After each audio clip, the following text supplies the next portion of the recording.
Now 1600 hours. I'll call the June 16th, 2022 meeting of the Wolfeboro Police Commission to order. This time invite everybody in attendance to join me in the Pledge of Allegiance.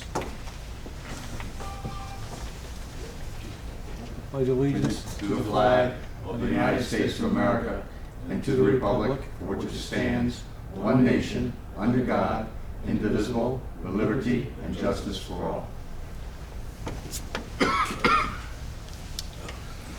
And for May 19th, right, our last meeting, we'll entertain a consideration of the minutes. I move that they be accepted as presented. Okay, we have a motion to accept the minutes as written. I second it. Seconded by, motion made by Commissioner O'Brien, seconded by Commissioner Coop. All in favor? Aye. Aye. Okay. And Chief, do we have any non-public tonight? We do. I have two items in non-public, one under litigation and one under personnel reputation. Okay.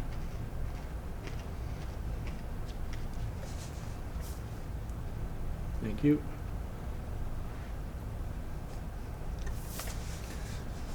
Okay, and now I will ask you to kindly proceed with the monthly reports. Thank you, sir. So moving to the first slide on your deck, and Captain, if you can bring it up on the screen, you'll see incident cases year-to-date 2022 were up 46%. So these go cyclic, and I think that's the pattern that you see. So again, in May, we're up 73 from 50, so that's a 46% increase. You do have the offenses for the month, which came in at 87, multiple offenses per incident.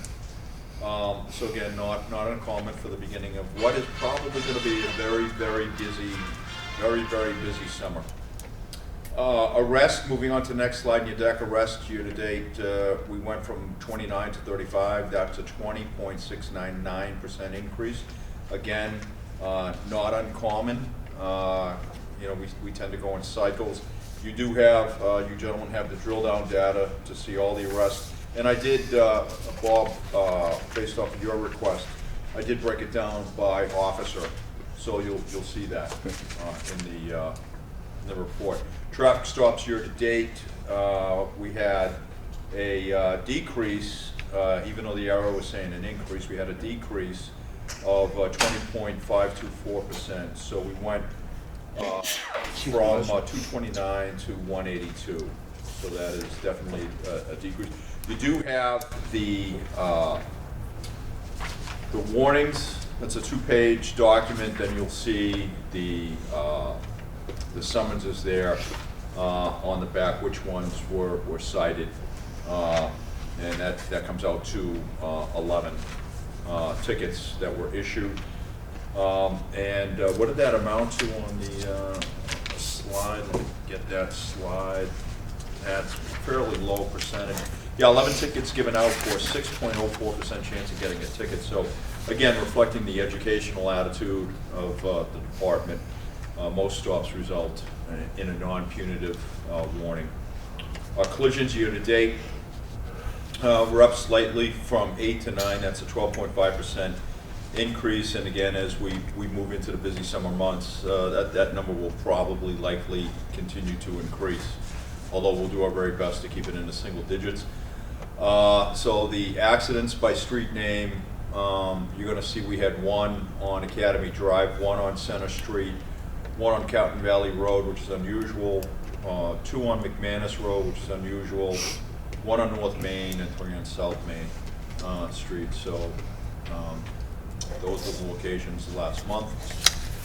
The next slide in the deck is the police department analysis report. So please, when you're looking at this in public, when you're looking at this, just remember some officers are on the midnight shift, which in my opinion happens to be our most dangerous shift, but least active. And when I say most dangerous, because there's not a lot of backup available in case of a serious or critical incident. And that's when most of these type of incidents occur, is usually after 3 in the morning. Moving on, Mr. Chairman, to the SRO report. Moving on to the detective report. In May, Detective Emerson worked multiple shifts as a patrolman in the patrol division due to officer shortages. We were down 2 officers and another came down with COVID.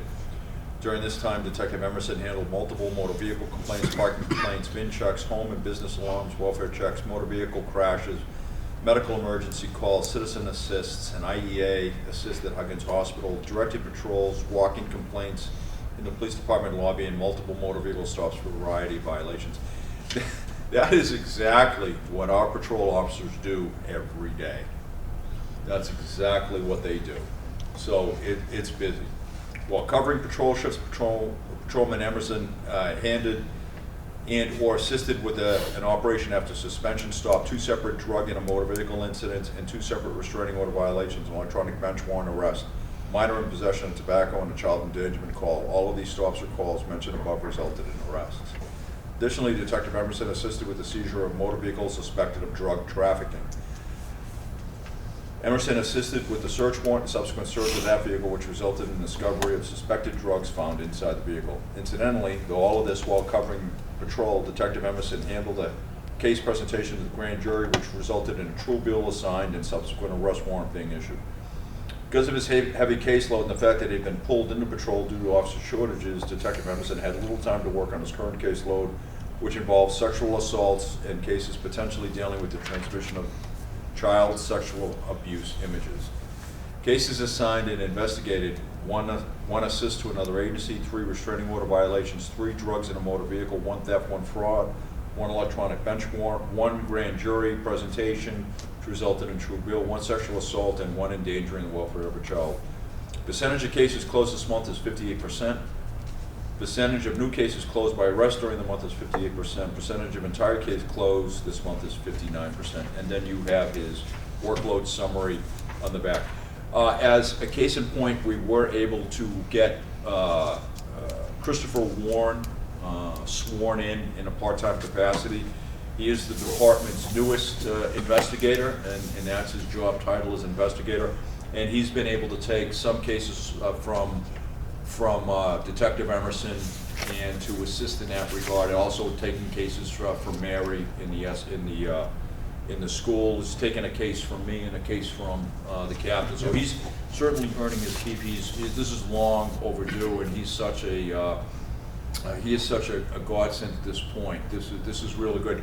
But this is highlighting a very important point: is that at sometime in the future, we probably need to sit down and discuss as a commission when we want to add another detective position to the role. So I think we're getting to that point where maybe not this year or next year, but certainly within the next 3 to 5 years, we need to look at adding a second full-time detective to the roles, and what that looks like and how do we present that.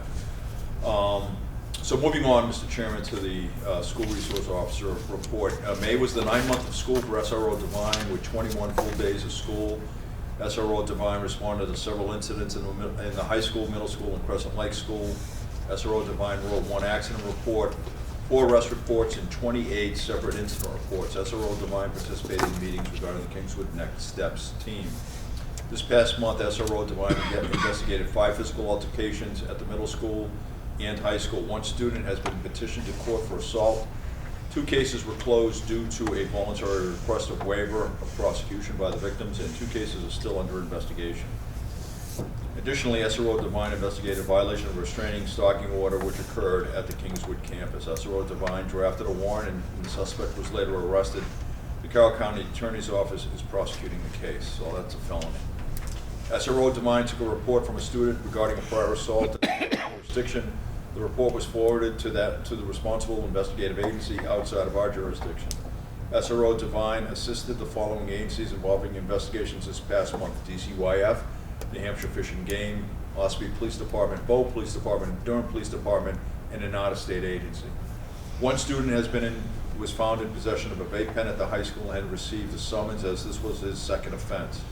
Additionally, SRO Devine is seeing multiple first-time offenders at the Hyden Middle School who received in-school discipline for various violations. K-9 Riggs and Sergeant Strock assisted SRO Devine this past month with 2 drug searches at the high school. K-9 Riggs also supported a student having an emotional crisis. SRO Devine investigated a report of littering at the high school and located the suspect, and the case is pending. 2 school threats were made at the middle school, investigated by SRO Devine, assisted by local police department with SAU 49 and outside of Wolfeboro. Another school threat was investigated at the high school, which resulted in a false report. 2 incidents that SRO Devine was working on resulted in the assistance from New Hampshire Rapid Response Access Point. Access Point is a contact center that will send a team member from a community health center to respond to assist with someone who is experiencing a mental health and or substance use crisis. It can assist in helping someone access vital resources in an emergency.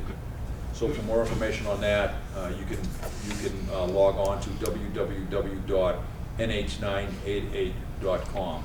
So that is a great resource, and we've used that heavily, not just in the school, but out on patrol as well. Mr. Chairman, moving on, with your permission, I'll move into the chief's items. You gentlemen have any questions so far on? I do not. Okay. Go ahead, Chief. Okay, so general budget items, there will be an end of quarter budget semi-annual review for the second quarter FY22 after the presentation of the chief's items in July. This will mark our halfway point through the FY22 budget. Along with this will also be a status update on FY22 goals and objectives. At present, bottom line up front, we are doing well with just about 2% underspent in the FY22 budget. It's tight, but we're managing. Our gas and oil line is overexpended by about 9%, and we are at 50.51%, and that's as of the date of the writing of this report, 7 June, so keep that in mind, gentlemen. Due to a low gasoline forecast for fiscal year 22, we were told the budget at $2.56 per gallon, and an ever-increasing gas cost is causing us to experience a gas line over expenditure. Nothing so far is stabilizing, and I am anticipating between a $7,000 to $27,000 over expenditure based on what happens in July with the new gas contract and the ever-increasing gas prices. As the Commission knows, we are not locked in for gas pricing, and we pay rack plus 27 cents at the time of fill-up each month. The town manager has told us all at a town department head meeting that we are responsible to cover the cost of this over expenditure and to stay within our forecasted gasoline usage. Presently, we are still in the first tier of our gasoline constraint plan with recently added enhancements. As you know, our constraint plan has 5 tiers to it. The first tier being tier 0 or steady state operations. The tiers move from least to most restrictive depending on our fuel consumption rate each month. As well can be imagined, they do have a negative impact on our proactive policing operations in terms of visibility and enforcement.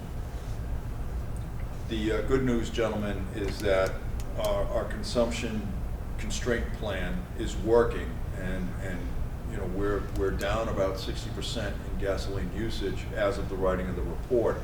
Now we're getting ready to move into the busy summer months, but we're trying the very best we can to make sure we stay within that guidance that we were given. At the end of the day, gentlemen, I have no idea how this is going to work out, none whatsoever. I had one officer injure himself during an arrest on Saturday, 28 May. He is presently doing well and on light duty. I will keep the Commission informed. Officer Chief Retired Christopher Warren and I presented to the Police Standards and Training Council for a waiver of his PT requirements during the 24 May 2022 Police Standards and Training Council meeting. The waiver was granted, and Officer Warren is now Investigator Warren and has taken several high-profile cases from the ranks of the patrol, SRO, and supervisory staff. Everyone is much relieved, and this program appears to be working out very well. In terms of police investigations, prosecutions, and operations, the month of May was active with 15 defendants. Our prosecutor continues to work through the extraordinary caseload created by the courts. In terms of their response to the COVID-19 pandemic, I'm afraid this will continue for quite some time, and I forecast even into 2023. What does this mean? That means that cases are really, really moving slowly. Slower than normal. Prosecutions. The month of May saw 15 defendants respond to 16 charges. Of those 16 charges, 14 pled or were found guilty at trial, and 1 charge was placed on file pending good behavior restitution classes, or counseling as part of their agreement, and the remaining charge was no pros due to an error by DMV. The conviction rate this past month is 100%, or is near 100%, 98.4%, with $4,208 in fines, restitutions, and penalties meted out by the courts. Safety and security matters. May prove to be a busy month for traffic. We're up slightly in traffic crashes from 8 to 9. We are still realizing significant increases in traffic volumes because of a variety of reasons, as briefed in previous meetings. I suspect that traffic to our town will continue to be heavy all season long, so please plan for this in advance and leave earlier for destinations. I'll tell you right now, in just the last couple of weeks since I wrote this, we have seen a huge increase in traffic. Huge increase. Lastly, during significant weather events, if you don't have to go out, don't. The vast majority of our crashes occur during periods of inclement weather. Plan for needs ahead of these storms. Cancel non-important appointments or events if possible. Additionally, please be mindful of sand and other debris still on the roads after the long winter. This will hinder our vehicle's stopping ability. Please give our very talented road crews the space and time they need to get our roads cleaned up, and please be careful when passing them. Thanks. Dispatch continues to work hard and will soon be gearing up for our busy summer months. Motor vehicle enforcement, in an effort to mitigate the traffic crashes we realize monthly, we will be continuing our strong proactive approach to motor vehicle enforcement. This can be seen in our monthly briefing slides. We will be conducting aggressive speed reduction patrols all through town, so please, if you are in a habit of speeding, don't. Lastly, we continue to deploy assets and patrols to identify problem areas. As a matter of note, we are still seeing significant numbers of vehicles with overdue registrations and inspections on our highways, byways. Our highway safety patrols are now out in force, and if you are unregistered or uninspected, you are running at great peril to yourself or family members if you are improperly registered or operating uninspected motor vehicles. Please have these vehicles registered and inspected. This is a word to the wise. You will get caught. So registrations are really important. What's going to happen, just so the public knows, if you're running an unregistered motor vehicle, most likely you'll get stopped, you'll be issued a summons, and the vehicle will be removed from the road, so it will be towed. So you're going to be left on the side of the road. That's what's going to happen. So get those vehicles registered. Training this past month, Officer Peasley attended 2 SWAT trainings. Corporal Shanks completed his basic crash investigation, so the first 2 weeks. You gentlemen, I think, have seen a purchase order for the second training that's coming up. So that's another 2 weeks. Officer Peasley did complete SWAT training 1. Sergeant Strock attended K-9 training. Officer Peasley has completed SWAT training 2, and Sergeant Sparrow completed interview and interrogation training. Outreach and matters of interest, we're still engaged in a wide variety of TV and talk shows along with the Town of Wolfeboro Committee programs.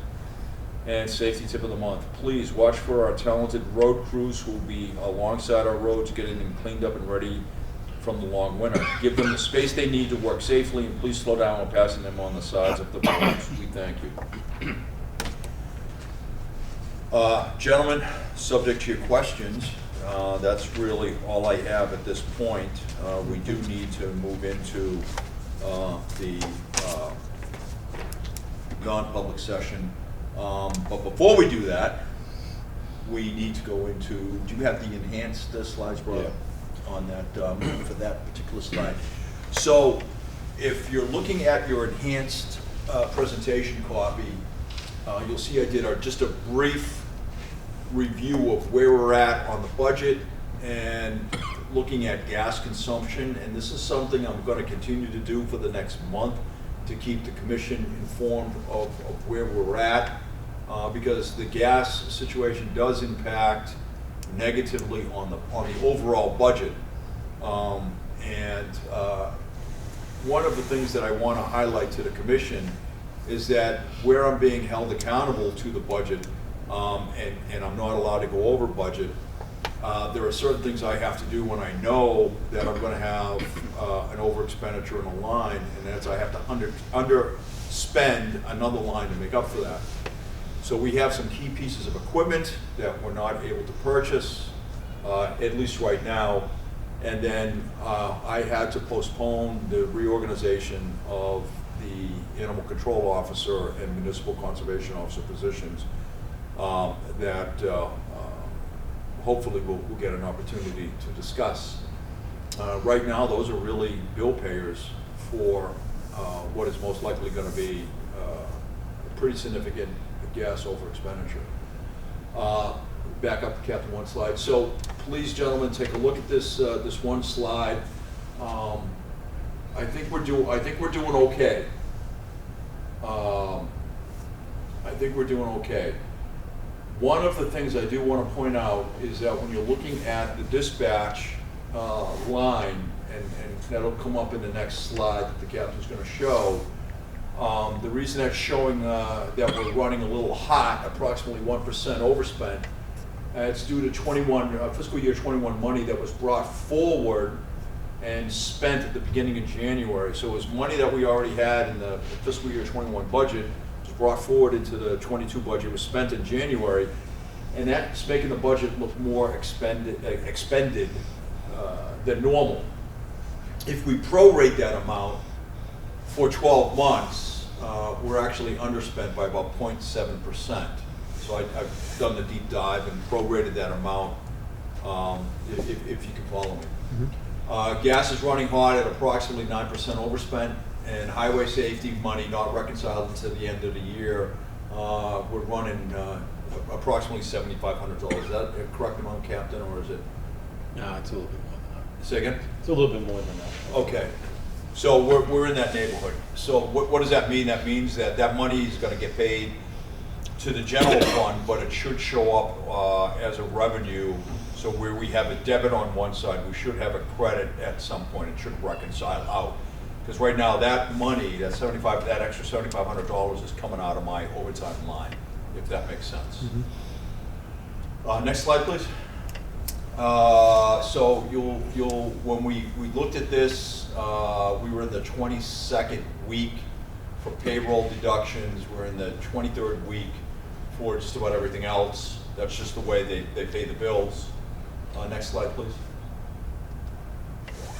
And you'll see right there that we're 0.63% underspent. If you move to the next slide, Captain. You're seeing that right there under communications, we're running just a little bit hot.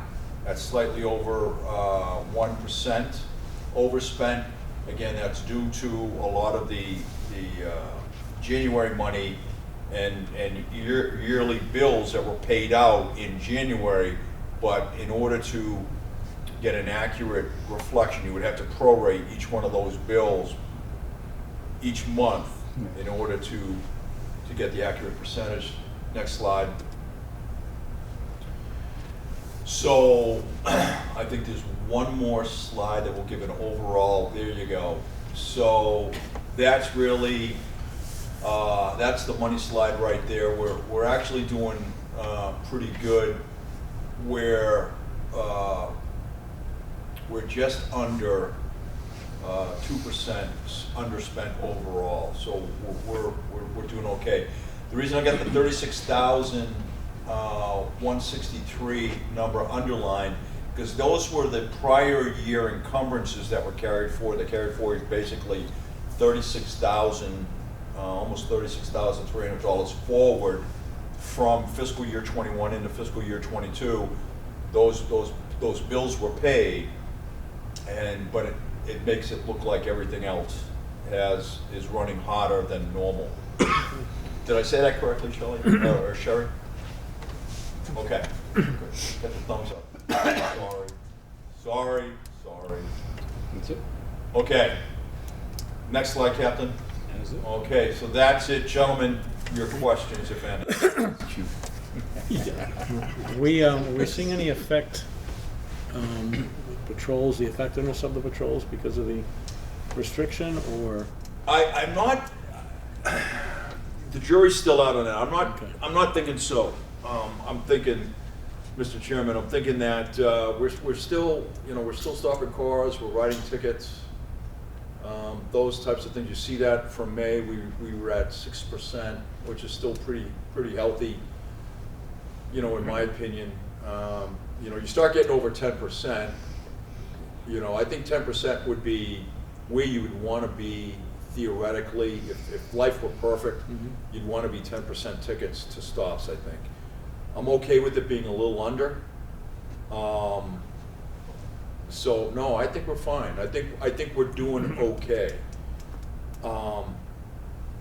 Someday, somebody who's very bright will come up with a logarithm to be able to calculate presence reduces crime by some X percent. Now, we all know this is true. All of us have been in the business know this is true. I just have no way to calculate for that. I have no way, but I will tell you that and Ron Goodgame, when Ron Goodgame was a commissioner, he would say, hey, go down some of these quiet side streets sometimes and hit the blues. And we used to do this, and he said, we used to do this back when I was a police officer in California, and all the criminals would come running out of the bushes because they think the jig is up, right? And I think there's a certain amount of truth in that, right? And yeah, that's an old technique, right? In the Army, we call it recon by fire, right? You see something suspicious, you unload a magazine into that bush or into that tree line, and you see if you get return fire. And if you do, you call in an artillery strike on it, right? So recon by fire. So this is the police version of that, right? Put the blues on, hit it with the spotlight, and see who jumps up. But there is some measure of effectiveness by mere presence. And I go back to probably a couple of years ago. I was on patrol. This prior to COVID-19. I was on patrol, just waving the flag, just being vigilant. And there's this motorcyclist, and he sees me, and his eyes get really wide, and he's coming off of a side street, and he sees me, stops, turns right around, and goes the other way. And so it was just interesting, and of course one could form the opinion, well, he was probably up to no good. He was probably doing something that he shouldn't. And my presence startled him, and now he's maybe doing his business somewhere else, away from the town of Wolfeboro. And so there is that. So I don't know the long-term effects of this. Hopefully, we never find out, and we get past this little crisis as quickly as we can. I will tell you that with the construction of the 2023 budget, there are going to be some cost increases. We're going to try and keep the budget as benign as possible, but there are going to have to be invariably some cost increases. One of them is going to be gas and fuel, and that's going to be very expensive next year. And that's probably going to be a huge increase in the budget. Talking to my staff earlier in the week, just about everything is going to increase in price in some way, shape, or form. So more to follow on that. Hope I answered your question. You did. I saw in one department that they are unable to patrol. Yes, I saw that. I saw that. It was shocking. So we were very fortunate, and my hat goes off to Sherry, who really picked up on this very early in February and brought it to my attention, brought it to the captain's attention, and we sat down and we said, gee, this is real again. This is the first time we in February we're seeing the gasoline cost for January, right? Because we're always running a month behind, right? And that's just the nature of the beast. And we're not paying $2.56 for gas per gallon. We're paying $2.88. Hey, what's going on with this? Maybe it's a misprint. Maybe it's a math error. Maybe it's a clerical error. But by the time March rolls around, we're paying $2.88 again for gas. Hey, what's the scoop? We do some quick math and realize that at this expenditure rate, we're going to be overspent by X thousands of dollars. We can't do this. We have to put a plan in very quickly. And we did that in very early March. We put the plan in, and it was painful. I will admit it's painful. My patrol officers are mad at me. My sergeants are mad at me. But they're doing a good job. I have to hand it to my first line supervisor. They're doing a good job of carrying out my guidance like it was their own, and they are holding the troops to the grindstone on this, and it is painful. It is painful, and they don't like it, and I know that, but we have to do what we have to do. I've been given my marching orders, and I salute the flagpole just like everybody else. So, more to follow. You know, I don't suspect we're gonna see any relief at the pumps until late November. And I'm being as prophetic as I possibly can, I'm paying attention to it. I don't think we're gonna see any relief. And I shudder to think what's gonna happen in July. Okay. You should be glad we're not in California. I know. But this is where I say that, you know, thank God for the Tesla. And I'm so glad that we made a decision, you know, 3 years ago, though we were a year behind because we didn't add a cruiser because of that donation, but I'm so glad that we moved to hybrid vehicles, because that is helping us save money on gasoline, right? It just is. And the Tesla, although it may not be an ideal police vehicle for patrol work, it does allow us to cut down our gasoline consumption tremendously and still accomplish a lot of the administrative and service tasks that we have to complete, that are still very, very important to quality of life. Okay. So I know you talked about it when you were going over the budget, but expenditure-wise, we're where we should be, correct? A little under? Gasoline consumption, Yeah. we're doing Having really consumption, well. Expenditure, no, we're blowing it by 9%. Right, I mean, consumption. Yeah, Okay. so We're under. consumption, Yeah. right, there are two things that I look at, right? So we have cost, and so this is very important for the public, right? We have cost that we know we're overspent almost by 10%. And then consumption, and we're under in consumption by about 60%, maybe not quite 60, but close to it, right? The problem is, the gas has increased far beyond any offset by a reduction in consumption. However, if I had stayed at steady state operations, we would probably be completely overspent on the gas budget by now. And that's what happened with this chief that you just mentioned, sir, in Connecticut, was it Yeah. Connecticut or Massachusetts? Might have been Massachusetts. Yeah, That's right. They just didn't react fast. And therein lies the danger. If you don't react fast enough, you can't, you know, this is like the Titanic, right? The budget, this is a big animal, and it takes a lot to affect it one way or the other. But what you can't do is affect it quickly. It takes time to turn that animal, right? It's a big beast. So you need to do stuff. You had to react in basically February or March in order to have a viable impact.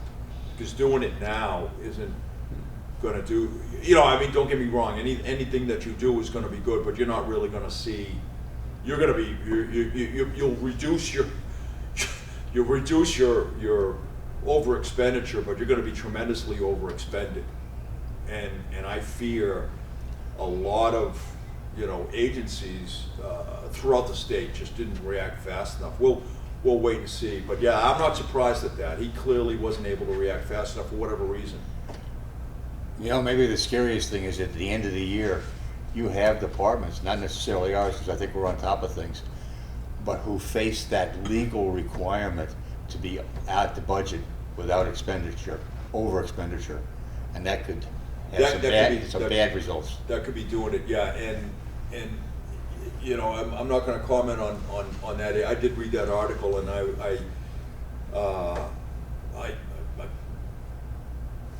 was, you know, I had no words, and I don't know what his requirements are, but you're absolutely right. He may be in such a position where he has no options, right? He's out of options.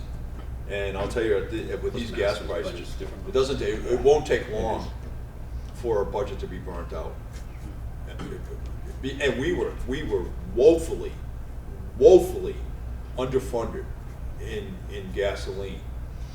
And that's not a number that this panel or the captain or I assigned. That obviously comes from town hall, and it was woefully underfunded.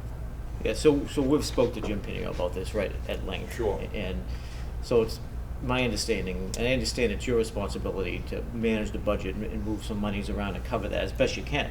But it seems to me that no matter what you do, we may get to the point where that's impossible to maintain the current level of patrol and service that the town's used to getting, right? Has the town, are they working in concert with this agency? You know, and saying like, well, if you stay at the usage you normally stay at, you budgeted at, you know, the amount of your consumption, that they're gonna help out with that at all? I think that's probably what's gonna happen at the end of the day, and I think at the end of the day, you're absolutely right. It's gonna get to the point where it's no longer manageable by me, especially if the prices keep skyrocketing the way they have. And what are we, over 2.5 times now what was originally budgeted for cost of gasoline? I have no idea what June is gonna come in at. You know, I shudder to think that. Yeah. Well, I would assume that you guys would just let us know if you think it gets to the point where it's about to impact services, and you would let us know about that. I will, and you know, right now, the fact that we're still in tier 1 with some enhancements that I added, we're not in phase 2 or tier 2 just yet, I think is a good sign that we're managing the problem, but I suspect at some point it's going to become unmanageable. That's what I think is going to happen. Now, I don't know when that's going to happen. I wish I did, but yes, I will. You'll have plenty of warning. I'll let you know which way it's going. Okay. So one topic that I want to bring up is that the other line to look at is the 140 line, which is the overtime line. At this point, we're over by 7% on that too, and that's due to being down to officers. So we're keeping an eye on that with the hourly wages, where we're down 2%. So it's all evening it out right now. But just to keep you informed of that too. Thank you. Our next meeting will be Thursday, July 21st, here at the Public Library at 4 o'clock, our usual start time. We do have our Board of Selectmen representative, who is our liaison. Luke, do you have anything to share with us? Questions for me this time? I don't think that I have, but Bob or Sean? I just think maybe something that you put in the back of your head is what we're just talking about. Level of anticipated services and what is the acceptable, you know, level of achievement necessary for the town. I can't speak for the entire board, but I will say this in my meetings with Town Manager Pinio and other members of the board. You know, the feeling is right now is that as long as the gallonage or the usage is what's budgeted is maintained, that the over expenses, we're gonna figure it all out in the end. And you know, it's nice to see the chief is being proactive and looking at areas where he can save the town money.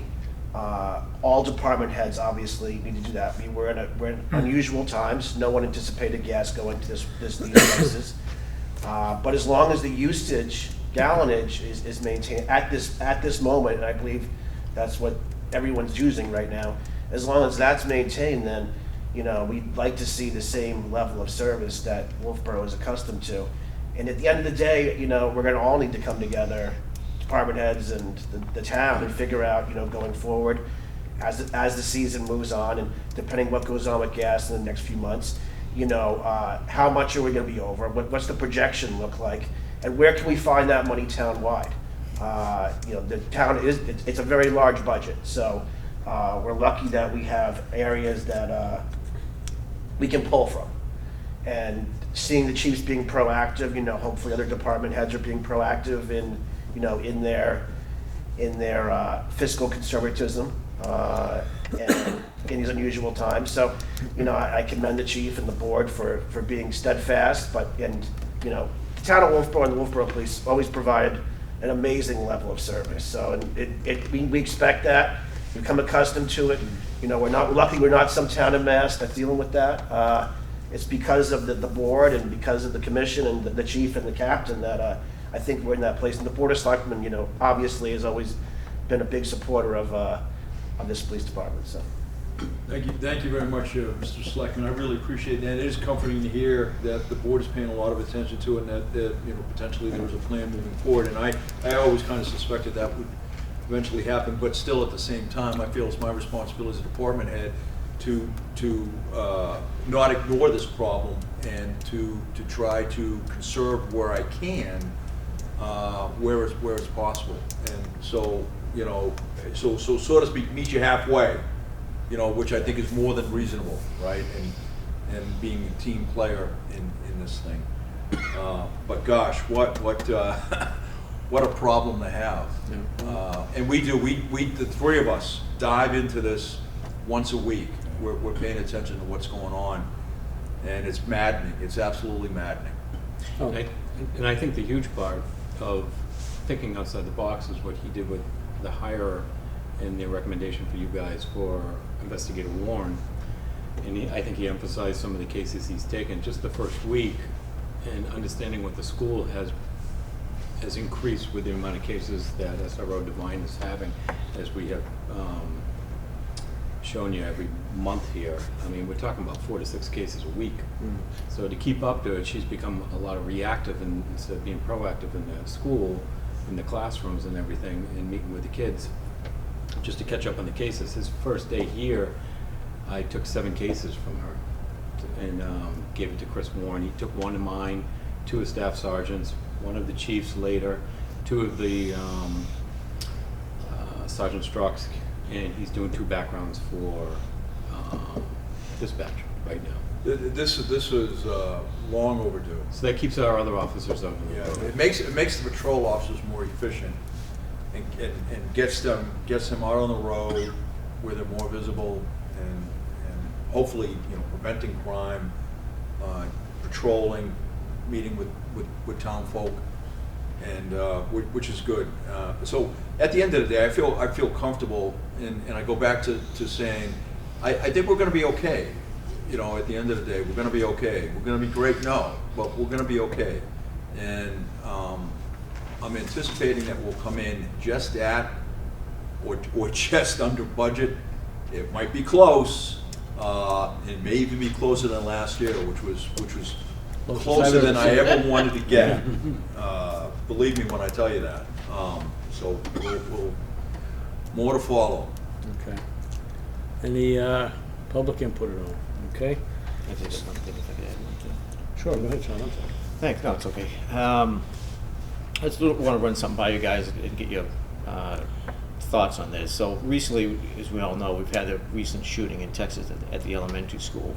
It's terrible. And we're all devastated by that. So I thought, and I'd bring it up, that maybe as a board and as the administrators of the agency, that we might want to take another look again at the security we have set up at our 3 schools here in town, and 4th if you include the private school.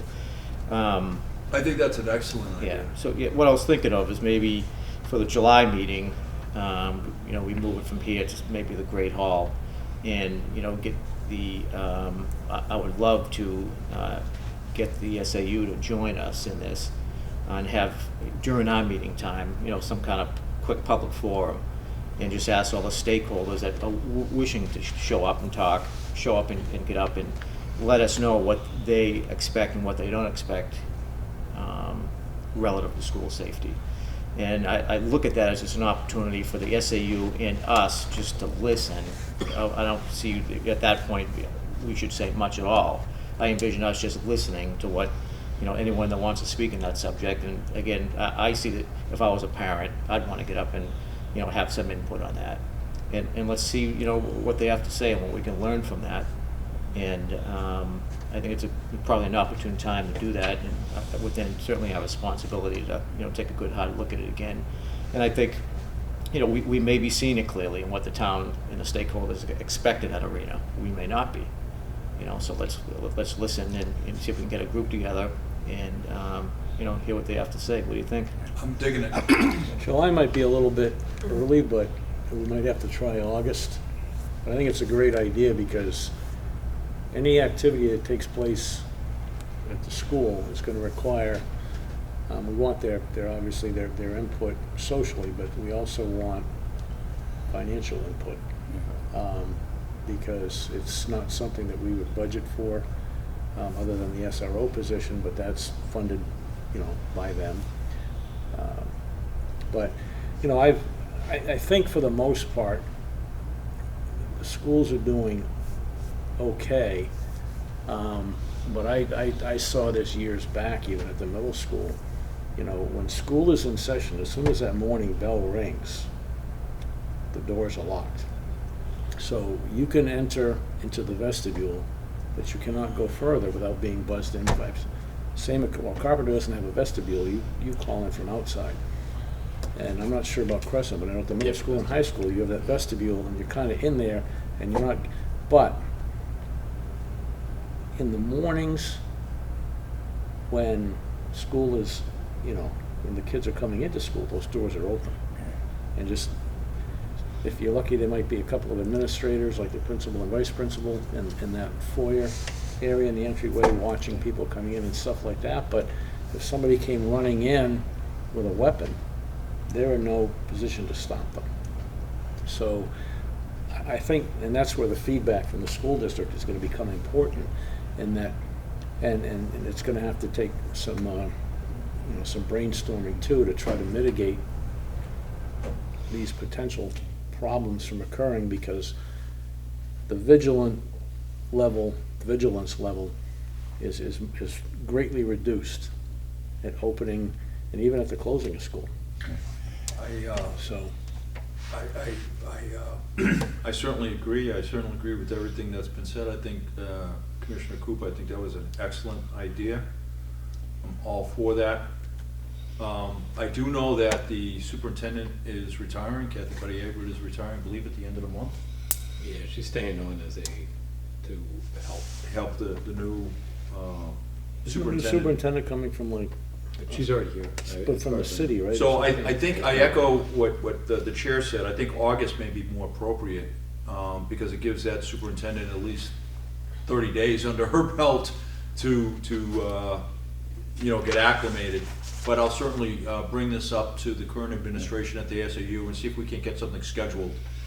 And we gotta get the word out so we can get some attendance, Yeah. because I expected a better attendance at the public forum and the new police building. And I think, I'll tell you right now, I think if we put something out, if we announce something like, it'll be well attended. I have a strong feeling. And we can also tie in security from the Brewster campus to that. Right. And maybe some of their administrative personnel to sit and listen. Need to get Kevin there too. Yeah, and because I think we're all in this boat together. I could not agree more. If I could also make a recommendation, Yes, sir.